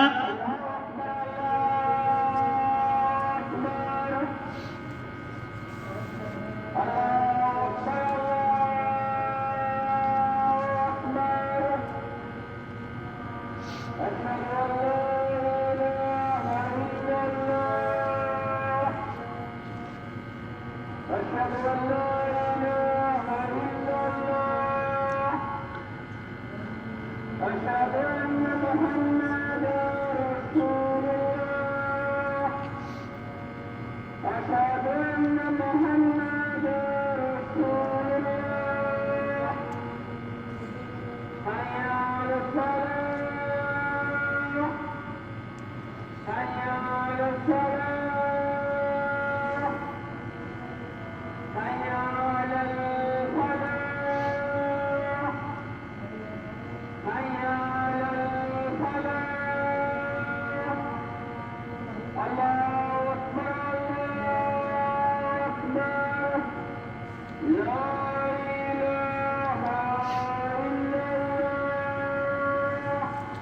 اور دوسرا وہ شخص ہوگا جو تنہائی میں جس نے اللہ کو یاد کیا اور اس کی آنکھ میں سے آنسو نکل آئے۔ یہ آنکھ کے جو آنسو ہیں یہ انسان کے مختلف اعضاء سے پانی نکلتا ہے، کانوں سے بھی نکلتا ہے، ناک سے بھی نکلتا ہے، منہ سے بھی نکلتا ہے، لیکن جو آنکھ کا پانی ہے نا اس کی اپنی ایک قدر و قیمت ہے۔ جو اللہ کی یاد میں روتا ہے اللہ اس آنسوؤں کو موتی کر دیتے ہیں، موتی۔ ان کی اللہ کے نزدیک ایسی قدر ہے جیسی دنیا میں سچے موتیوں کی قدر ہے۔ اللہ ان آنسوؤں کی ایسی قدر کرتا ہے، روایات میں آتا ہے قیامت کے دن ایک بندے کے اعمال اٹھ جائیں گے، اس کے گناہ زیادہ ہو جائیں گے تو اللہ فرشتوں سے کہیں گے دیکھو اس کی کوئی نیکی دیکھو، وہ کہیں گے اس کی کوئی نیکی نہیں ہے۔ فرمائیں گے دیکھو یہ کبھی میری یاد میں رویا ہو، تو فرشتے دیکھیں گے، عرض کریں گے اللہ پاک یہ آپ کی یاد میں کبھی نہیں رویا۔ اللہ پاک فرمائیں گے اور ذرا باریکی سے دیکھو، تو پھر اس کے صفحات کو پلٹا جائے گا۔ یہ جو ہم کرتے ہیں یہ اللہ نے 2 فرشتوں کو مقرر کیا ہے، یہ ایک کتاب میں لکھتے ہیں۔ کسی زمانے میں اس بات کو سمجھنا مشکل تھا، اب سائنس کا دور ہے، آسان ہے، ہمارے پاس وہ ڈیٹا ہوتا ہے جی بی اور گیگا بائٹ اور ٹیٹرا بائٹ میں پوری زندگی کی چیزیں سیو ہو سکتی ہیں۔ کسی زمانے میں اس کو سمجھنا مشکل تھا کہ اتنا بڑا کیسے سیو ہوگا، تو اس میں سے دیکھیں گے اس کی کتاب میں سے، کہیں گے اللہ پاک یہ ایک مجلس میں تھا اور اس کی آنکھیں آپ کے ذکر پہ بھیگ گئی، اللہ فرمائیں گے اس کو معاف کر دو۔ تو رات کی تنہائی میں رویا جائے اللہ کے سامنے، جس کی آنکھ سے آنسو نکل گئے اللہ اس آنکھ کو جہنم کے اندر نہیں جلائیں گے۔ تو دعا فرمایا اللہ رب العزت ہمیں رمضان کو جیسا اس کا حق ہے ویسے ادا کرنے کی توفیق عطا فرمائے۔ رسول اللہ صلی اللہ علیہ وسلم ممبر پہ تشریف فرما دے، آپ نے پہلی سیڑھی پہ قدم رکھا فرمایا آمین، دوسری سیڑھی پہ قدم رکھا فرمایا آمین، تیسری سیڑھی پہ قدم رکھا فرمایا آمین۔ صحابہ کرام نے عرض کی کہ رسول اللہ یہ تو آپ کا معمول نہیں تھا۔ فرمایا جب میں نے پہلی سیڑھی پہ قدم رکھا تو جبرائیل امین نے فرمایا وہ شخص ہلاک ہو جائے جو اپنے ماں باپ یا دونوں میں سے کسی ایک کو پائے اور ان کی خدمت کر کے جنت نہ کما لے۔ فرمایا جب میں نے دوسری سیڑھی پہ قدم رکھا تو جبرائیل امین نے فرمایا وہ شخص ہلاک ہو جائے جو آپ صلی اللہ علیہ وسلم کا نام سنے اور اس پہ درود شریف نہ پڑھے۔ آج کل ہم لکھتے ہیں نا، اپنے معمول بنا لکھتے ہیں اور اوپر سواد ڈال دیتے ہیں، تو بھائی اتنی بڑا 300-400 حروف کا مضمون لکھ سکتے ہو، صلی اللہ علیہ وسلم نہیں لکھ سکتے۔ پھر فرمایا جب میں نے تیسری سیڑھی پہ قدم رکھا تو جبرائیل امین نے فرمایا کہ وہ شخص ہلاک ہو جائے جو رمضان کا مہینہ پائے اور اپنی بخشش نہ کروائے۔ آپ صلی اللہ علیہ وسلم نے فرمایا آمین۔ اس پہ بد دعا کس کی ہے؟ جبرائیل علیہ السلام کی، جن کو اللہ نے امین فرمایا۔ جبرائیل علیہ السلام کی بد دعا ہے اور رسول اللہ صلی اللہ علیہ وسلم کی اس بد دعا پہ آمین ہے۔ تو اللہ پاک ہمیں ایسا رمضان گزارنے کی توفیق عطا فرمائے جو اللہ پاک کی مرضی کے مطابق ہو۔ جب رمضان ختم ہو تو اللہ پاک ہمارا ایسا احوال کر دیں، ایسے ہمارے معاملات کر دیں جیسے ماں کے پیٹ سے بچہ ہوتا ہے۔ اللہ کے لیے کوئی مشکل نہیں ہے، ہم نے ہمت کرنی ہے، کوشش کرنی ہے، اللہ کو راضی کرنا ہے۔ اور اللہ پاک کی ذات ایسی ہے جو سب سے جلدی راضی ہوتی ہے، کوئی اور ذات اتنی جلدی راضی نہیں ہوتی۔ تو دعا فرمائے اللہ رب العزت ہمیں عمل کی توفیق عطا فرمائے۔ تمام ساتھی 3 دفعہ استغفار، 10 دفعہ درود شریف، 10 دفعہ تیسرا کلمہ، 11 دفعہ سورہ اخلاص اور 1 دفعہ سورہ فاتحہ۔ استغفر اللہ۔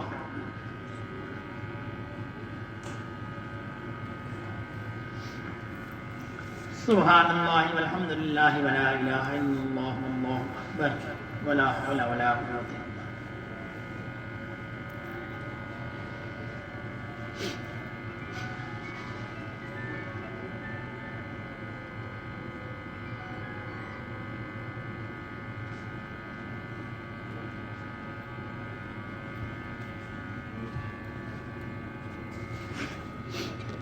قل هو الله احد الله الصمد لم يلد ولم يولد ولم يكن له كفوا احد۔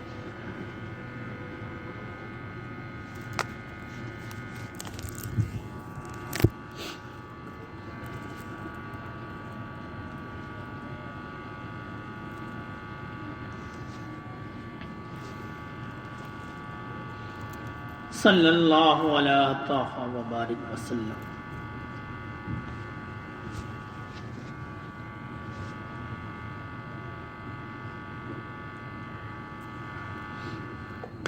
الحمد للہ رب العالمین الرحمن الرحیم مالک یوم الدین ایاک نعبد و ایاک نستعین اهدنا الصراط المستقیم صراط الذین انعمت علیہم غیر المغضوب علیہم ولا الضالین الحمدللہ رب العالمین والصلاة والسلام علی سید المرسلین۔ یہ اللہ پاک جو پڑھا گیا ہے اس کا ثواب نبی کریم صلی اللہ علیہ وسلم کی بارگاہ عالیہ میں پیش فرمائیے۔ آپ کے طفیل جملہ صحابہ کرام، سلسلہ عالیہ نقشبندیہ کے جملہ شیوخ و الزام، خصوصاً میرے دادا رحمۃ اللہ علیہ کے نامہ اعمال میں داخل فرمائیے۔ یا اللہ پاک اس کا ثواب جملہ مسلمان مردوں اور عورتوں، زندہ اور مردہ سب کے نامہ اعمال میں داخل فرمائیے۔ اللہم صلی علی سیدنا مولانا محمد صلاۃ تنجینا بہا من جمیع الاحوال والآفات وتقضی لنا بہا جمیع الحاجات وتطہرنا بہا من جمیع السیئات وترفعنا بہا عندک اعلی الدرجات وتبلغنا بہا اقصى الغایات من جمیع الخیرات فی الحیاة وبعد الممات انک علی کل شیء قدیر۔ سبحان ربک رب العزة عما یصفون وسلام علی المرسلین والحمد للہ رب العالمین آمین برحمتک یا ارحم الراحمین۔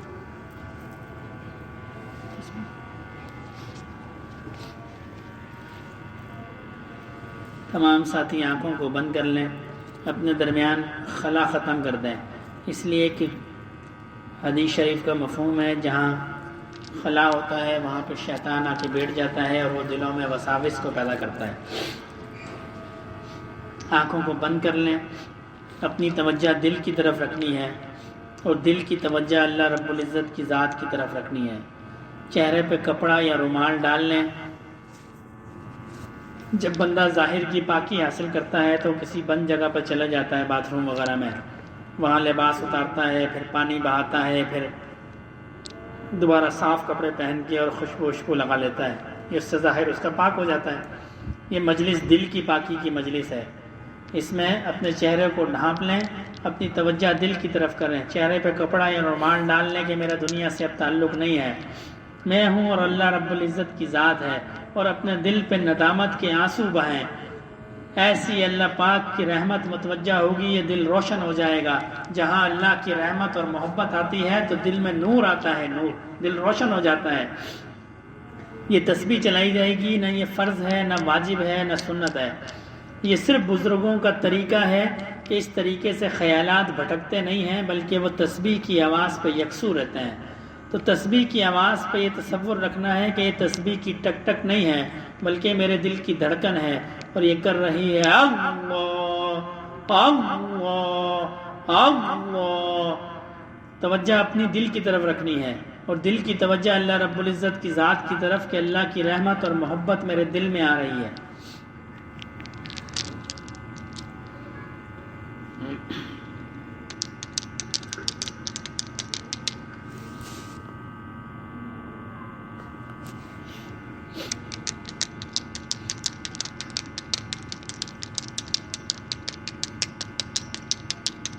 اللہ اللہ اللہ۔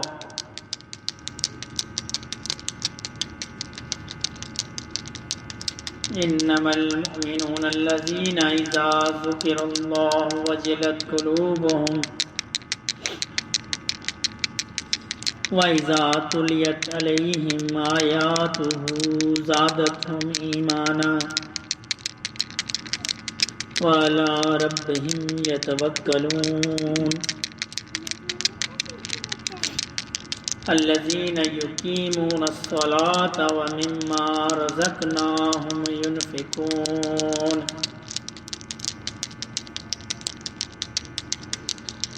اللہ اللہ اللہ۔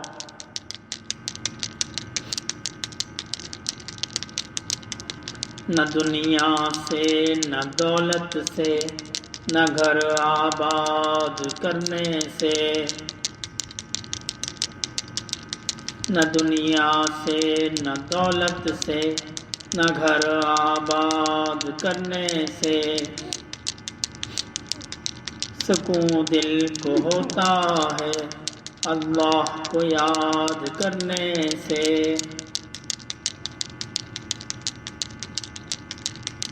اللہ اللہ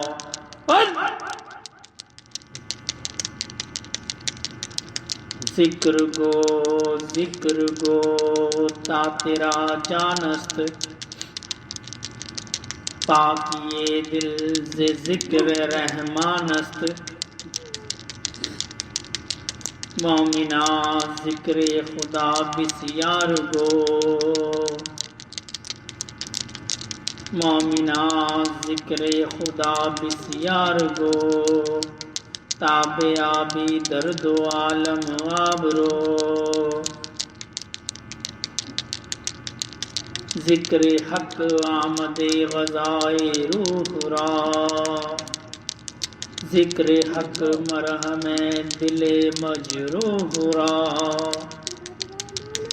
اللہ اللہ اللہ۔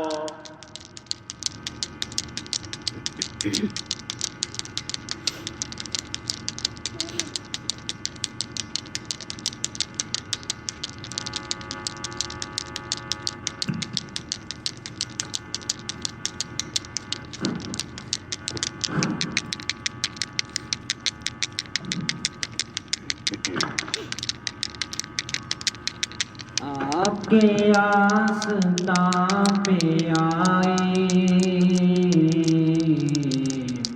آپ کی یاد کھینچ لائی،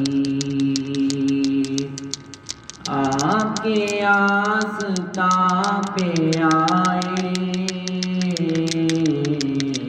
آپ کی یاد کھینچ لائی، رکھے خدا سلامت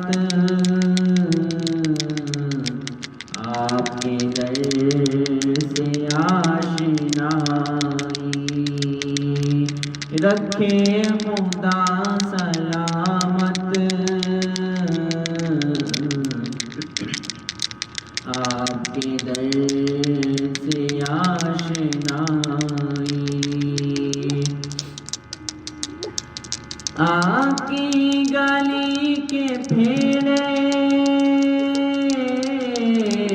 میری زندگی کا حاصل، آپ کی گلی کے پھیرے میری زندگی کا حاصل، آپ کے در سے آشنا ہوں، یہ میری پارسائی، آپ کے در سے آشنا ہوں، یہ میری پارسائی، اللہ میں کبھی جو ڈگمگایا، میں کبھی جو لڑکھڑایا، میں کبھی جو ڈگمگایا، میں کبھی جو لڑکھڑایا، آپ کی مستی نظر ہی مجھے تھامنے کو آئی، آپ کی مستی نظر ہی مجھے تھامنے کو آئی، آپ کے آستان پہ آئے، آپ کی یاد کھینچ لائی، رکھے خدا سلامت آپ کے در سے آشنائی،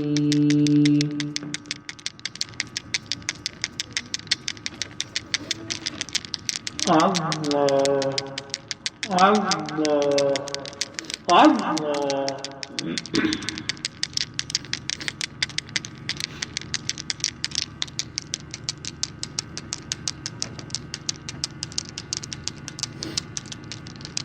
عزیزوں دوستوں یار یارو یہ دنیا دار فانی ہے، دل اپنا مت لگاؤ تم لحد میں جا بنانی ہے، تمہاری بندگی کرنے پھنسے لذات دنیا میں، ہوئی اندھی عقل تیری کیسی نادانی ہے، گناہوں میں نہ کر برباد میں اپنی تو کر توبہ، کہاں ہے باپ دادا سب کے جن کی تو نشانی ہے، نہ کر بل اپنی دولت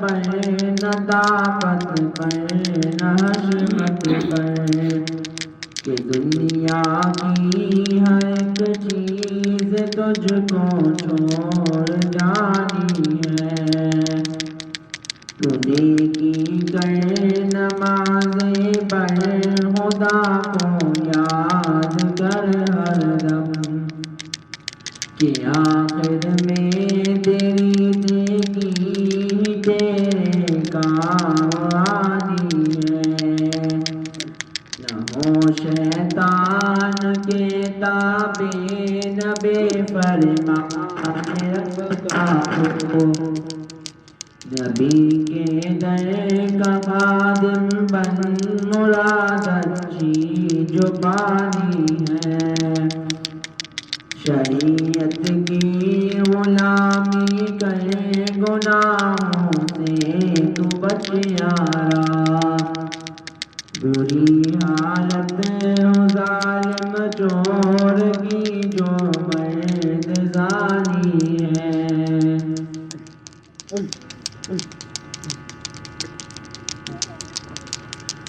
اللہ اللہ اللہ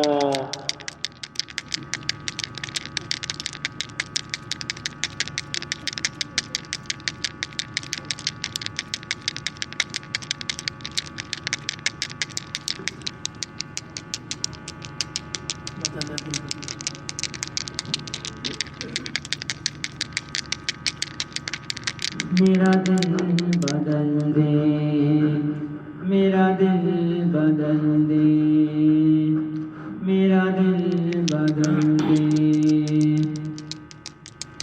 میرا غفلت میں ڈوبا دل بدل دے،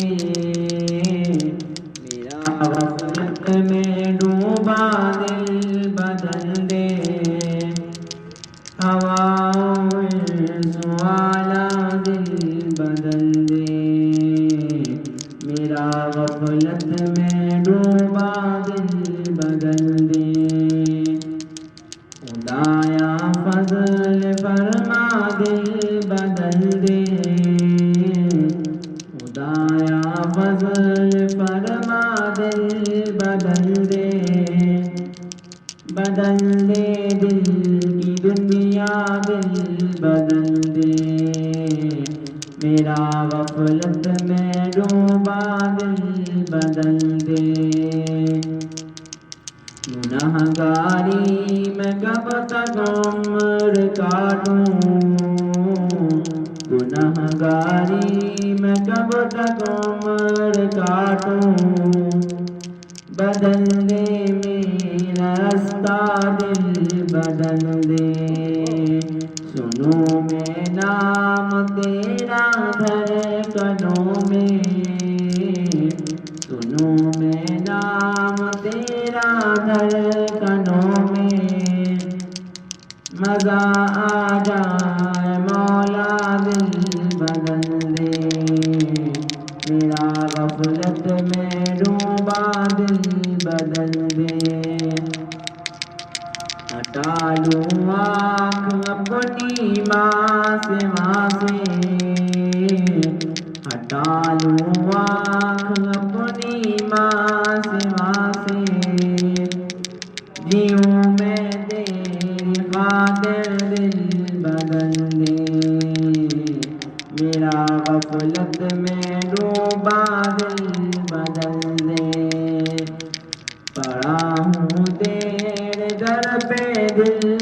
شکستہ پڑا ہوں تیرے در پہ دل شکستہ رہوں کیوں دل شکستہ دل بدل دے میری فریاد سن لے میرے مولا میری فریاد سن لے میرے مولا بنا لے اپنا بندہ دل بدل دے میرا غفلت میں ڈوبا دل بدل دے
دعائے خیر الحمدللہ رب العالمین الرحمن الرحیم مالک یوم الدین ایاک نعبد و ایاک نستعین اهدنا الصراط المستقیم صراط الذین انعمت علیہم غیر المغضوب علیہم ولا الضالین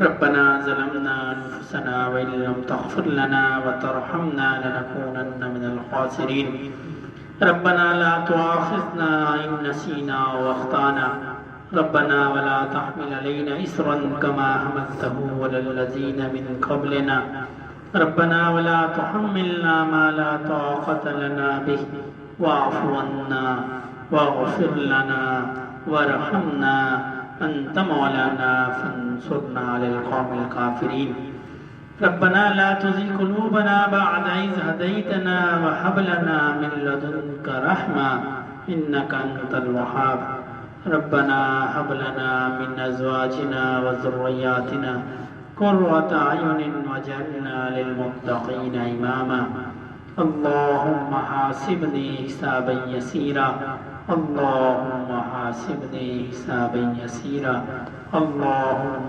حاسبني حسابا يسيرا اللهم أعنا على ذكرك وشكرك وحسن عبادتك اللهم إنك عفو تحب العفو فاعف عنا اللهم اغفر لنا قبل الموت وارحمنا عند الموت ولا تعذبنا بعد الموت ولا تحاسبنا يوم القيامة انک علی کل شیء قدیر۔ یا اللہ پاک اپنی رضا والی زندگی عنایت فرمائیے، یا اللہ پاک اپنی رضا کی حالت میں ہمیں موت عطا فرمائیے، یا اللہ پاک ایمان کی حالت میں موت عطا فرمائیے، یا اللہ پاک نبی کریم صلی اللہ علیہ وسلم کی سنتوں پر چلتے ہوئے موت عطا فرمائیے، یا اللہ پاک نبی کریم صلی اللہ علیہ وسلم کے دین کو ہمارے جسموں پر نافذ فرمائیے، یا اللہ پاک ہمارے گھر والوں کو ہماری اولاد کو دیندار بنائیے، نبی کریم صلی اللہ علیہ وسلم کے دین پہ عمل کرنے والا بنائیے، یا اللہ پاک حج بیت اللہ کی زیارت نصیب فرمائیے، یا اللہ پاک نبی کریم صلی اللہ علیہ وسلم کے روزے کی زیارت نصیب فرمائیے، یا اللہ پاک ہم سے جو گناہ ہوں، خفیہ ہوں یا اعلانیہ ہوں، بڑے ہوں یا چھوٹے ہوں، اپنی رحمت سے تمام گناہوں کو معاف فرمائیے۔ یا اللہ پاک رمضان کا مہینہ آنے والا ہے، ہمیں اس میں اپنی عبادت کی توفیق عطا فرمائیے۔ یا اللہ پاک سیئات سے بچنے کی توفیق عطا فرمائیے۔ یا اللہ پاک حسنات کو کرنے کی توفیق عطا فرمائیے۔ یا اللہ پاک ہمارے جو بڑے اس دنیا سے چلے گئے ان کی قبور کو جنت کے باغوں میں سے باغ بنائیے۔ یا اللہ پاک ان پہ اپنا رحم اور فضل فرمائیے۔ یا اللہ پاک جن کے والدین اور بڑے حیات ہیں، یا اللہ پاک ہمیں ان کی خدمت کرنے کی توفیق عطا فرمائیے۔ یا اللہ پاک ان کی عمروں میں برکت عطا فرمائیے۔ یا اللہ پاک انہیں صحت نصیب فرمائیے۔ یا اللہ پاک جو بیمار ہیں ان کو صحت عطا فرمائیے، جو تنگ دست ہیں ان کی تنگ دستی کو دور فرمائیے، جو قرض میں مبتلا ہے غیب کے خزانوں سے ان کا قرض عطا فرمائیے۔ یا اللہ پاک جو اولاد کی نعمت سے محروم ہے نیک صالح اولاد عطا فرمائیے۔ یا اللہ پاک جو اولاد نرینہ کی نعمت سے محروم ہے نیک صالح وارث عطا فرمائیے۔ یا اللہ پاک جو مانگ سکے ہیں وہ بھی عطا فرمائیے، جو نہ مانگ سکے وہ بھی عطا فرمائیے۔ یا اللہ پاک ہم نے سوال اپنے گمان کے مطابق کیا، آپ اپنی شان کے مطابق عطا فرمائیے۔ یا اللہ پاک مجمع میں کوئی آپ کا نیک بندہ ہوگا جس کی آمین آپ کو پسند ہوگی، یا اللہ پاک اس آمین کی برکت سے ہماری دعاؤں کو قبول فرمائیے۔ یا اللہ پاک نبی کریم صلی اللہ علیہ وسلم کی امت پہ رحم فرمائیے۔ یا اللہ پاک جہاں جہاں مسلمان پریشان اور مظلومیت کی زندگی گزار رہے ہیں، یا اللہ پاک انہیں ان سے نجات عطا فرمائیے۔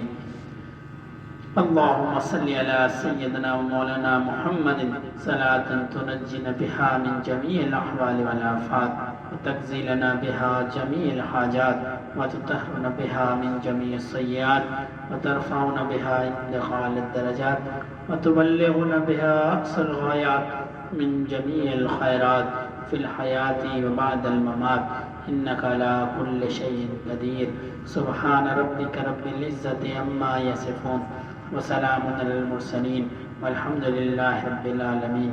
آمین برحمتک یا ارحم الراحمین، آمین یا رب العالمین۔ تمام ساتھی اس کا وضو نہیں ہے وضو بنا لیں، یہی نماز ہوگی، پھر لنگر ہوگا، پھر روانگی ہوگی انشاءاللہ۔